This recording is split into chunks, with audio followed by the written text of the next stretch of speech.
Thanks very much, Wendy. I'm glad you didn't ask me to dance or sing. And thank you very much for the outstanding work that you do at the Center for National and Community Service. I'm sure all of you saw the President's State of the Union address, where he said his North Star is to make America a magnet for jobs. We have too many people who are unemployed. Currently, just under 12 million workers are unemployed. They've been searching for a job and can't find one. That's down from a peak of 15.3 million, but it's still too high. Of the 11.8 million who are unemployed, 4.3 million have been searching for a job for over half a year.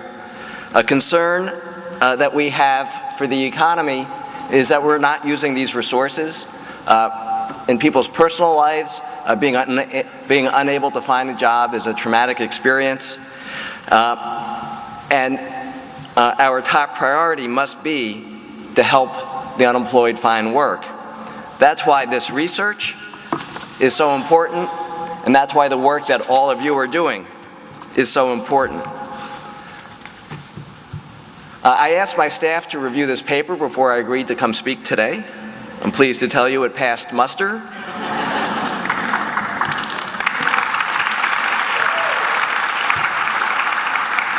It also fits with other evidence that we have that volunteering is a way to help the unemployed re-engage in society. It's a way to help them get skills to find a job. It's a way to help them make connections, to feel better about themselves, and to help their community. And I think that's all borne out by this research. I had done a study of unemployed workers in New Jersey where I found that the unemployed who searched for a job, the unemployed who volunteered also spent more time searching for a job, also spent more time in training, and were more likely to find work. So that dovetails nicely with these findings. One of the problems that the unemployed face is without a job, they become more and more isolated, and that makes it harder to find a job. And also, in too many cases, employers discriminate against the long-term unemployed. So I think it's particularly important to look for ways to engage the long-term unemployed while they're looking for a job. Now, that describes a lot of the work that many of you do. And in fact, I think one of our greatest problems is we don't have enough of you. Volunteer organizations and the volunteers that help them are the cornerstone of our nation.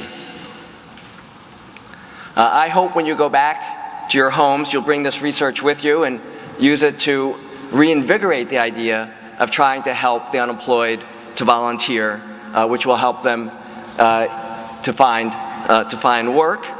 I would also encourage you to try to connect with state and local government workforce agencies. Last year, the Department of Labor issued a ruling that volunteering is a fine thing to do when people are on unemployment insurance benefits, as long as they continue to search for a job. And this was meant to help encourage the unemployed to volunteer.